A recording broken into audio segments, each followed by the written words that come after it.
Welcome to the Dementialand Serial Podcast, a story for everyone who knows someone living in or near Dementialand. My name is Zuzka, and this is my story. I brought my mother home from the Aged Oaks nursing home. She finished her antibiotic injections. That was for the meningitis-encephalitis. That part was done, but there were no antibiotics for what was about to happen. There's no antibiotics for dementia.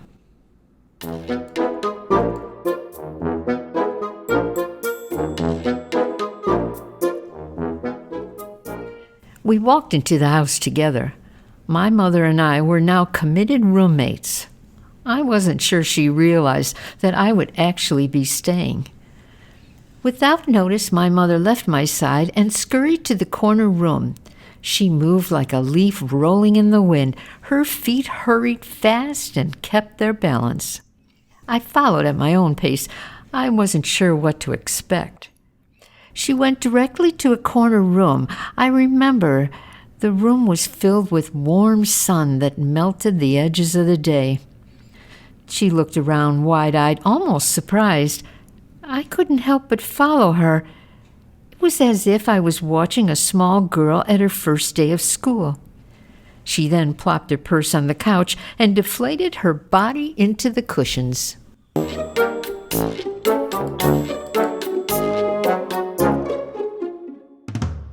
After she felt comfortable, she ran her fingers through her hair like a rotor-tiller loosening packed down mud and clay.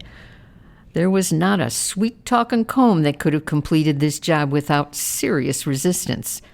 My mother's hairs were styled and pinned in place, trained not to move for decades. Even between washings, they knew their place.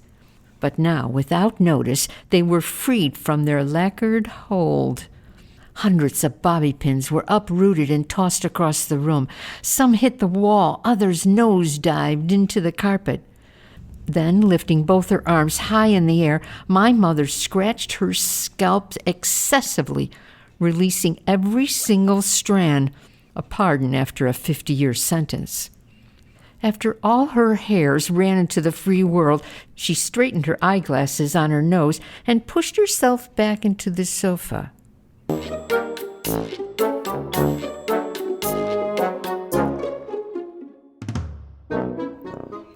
I never saw my mother with her hair out and about like that. This was radical, a subversive move on her part. I was dumbfounded.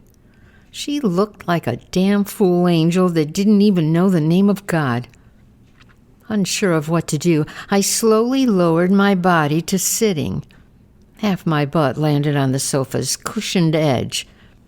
Had my mother, the woman the world called Violet with the lacquered lavender French twist, gone mad? Oh, my eyes never left the face of this strange person in front of me. Cautiously, I leaned over to her, extending my head out slightly, barely an inch, slow and with trepidation, as you would if you were about to pet a friend's new pound-rescued pit bull. I forfeited thinking and opened my mouth slowly. Can I get you something to drink, Mom? It was a respectful 2 hours, close to 5. Thoughts of alcohol seemed reasonable and warranted, considering the circumstances. A drink was the first thought that popped in my head. My mother never drank alcohol, except for Julian's red altar wine that was supposedly blessed at a discount liquor store in Paw Paw, Michigan, a 3-hour and 47-minute drive my mother often took from her driveway to the Julian Wine's gravel parking lot. She was a religious woman. I repeated the offer, but this time with less intoxicant volume. Oh no, I'm just fine. But you can have a beer if you like. Even the room was confused. The air could barely carry such blasphemous words. My mother hated beer. The taste made her nauseous. Other people drinking beer made her nauseous, and the smell even made her nauseous. It was risky, but slowly I rose from the sofa and stood on the soles of my feet. In walking to the fridge, I couldn't help but turned my head back several times, staring at this foreigner with the Einstein hair sitting on my mother's sofa, my grandmother's sofa. Everything in the room was waiting for something to happen.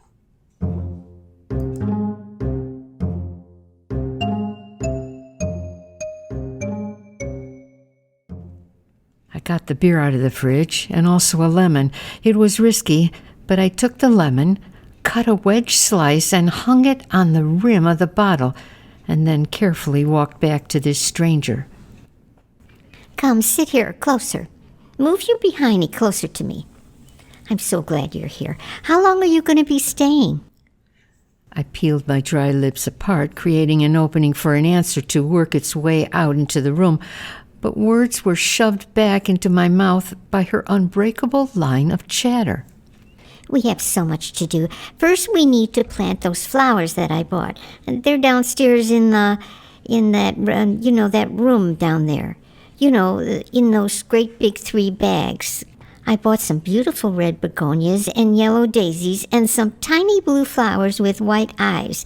They're I know their name is, Every year, Violet would plant plastic flowers in her garden, and on every Tuesday and Wednesday, she would water her garden during the hours allotted by the water gods at City Hall. Violet thought that watering her plastic begonias on those regulated days was her civic duty. She was very patriotic. Well, they're all downstairs in that place, someplace down there. Why don't you go get them? I welcomed any reason to leave the room. I was about to stand up when my mother grabbed my hand and pulled me closer into the sofa. Sit back down. You can bring the flowers with me later. I bought them at Michael's. They had a huge sale a month and a week ago. And I bought 2 summer worths of flowers. The little Vi called me today. I can't remember. She calls me every day, rain or shine.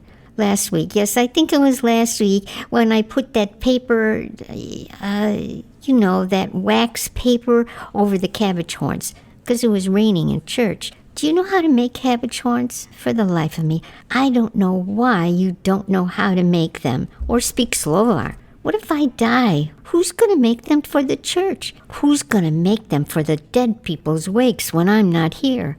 Oh, well, I can't worry about me dying right now. I need to make 100 plus 32 for the church's party. They need them in the morning for after Mass. Oh, my God. Is it this Sunday? Do you know when I got to do that? Maybe Violet would remember the day.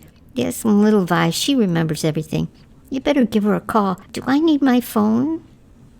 Violet looked under her purse and shoveled through stacks of paper, topping the table in front of her, looking for what she forgot.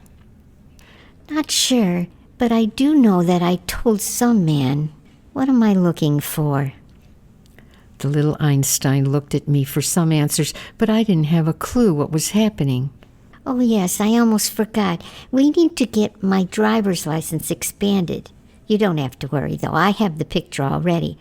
They probably need to check my driving and expand the years on my license. I already have it here, someplace in my purse. Wait, you mean renewed? Oh, please don't tell me you're driving around town with an expired driver's license. Well, I can't remember, but I told someone that I would bring 2 trays of cabbage horns. Maybe we can make some for Richard at the bank at the same time. After all, he is president, and he does print all my music sheets without charging me a dime. He doesn't have to do that, you know. He really should be Jewish.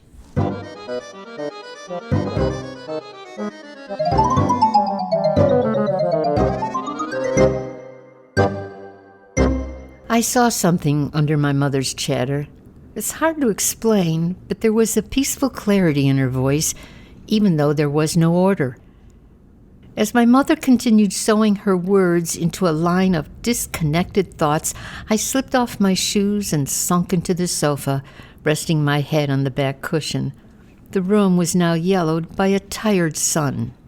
Lace curtains moved closer into the conversation by the late afternoon's breeze, and the lemon pearls on the rim of my beer reclined in favor.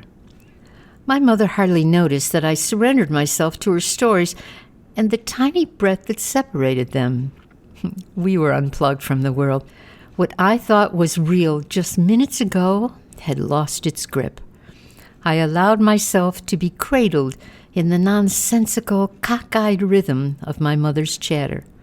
The crazy babbling, the chopped-off sentences were more engaging than trying to interpret their meaning.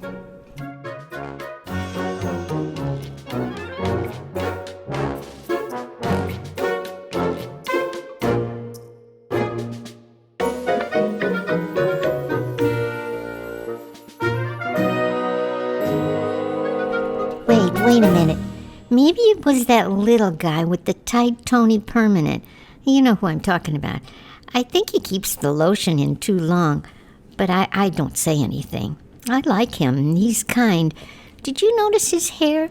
It's so kinky. Sometimes it's like a Brillo pad, but when he puts all that grease on it, well, that's when it turns out to be like Fred's hair. You know, the butcher on 22nd and Kedzie. Remember Fred? Yeah, Mom, I do remember Fred, and he was bald. Oh, no. When did that happen? I gotta send him a prayer card.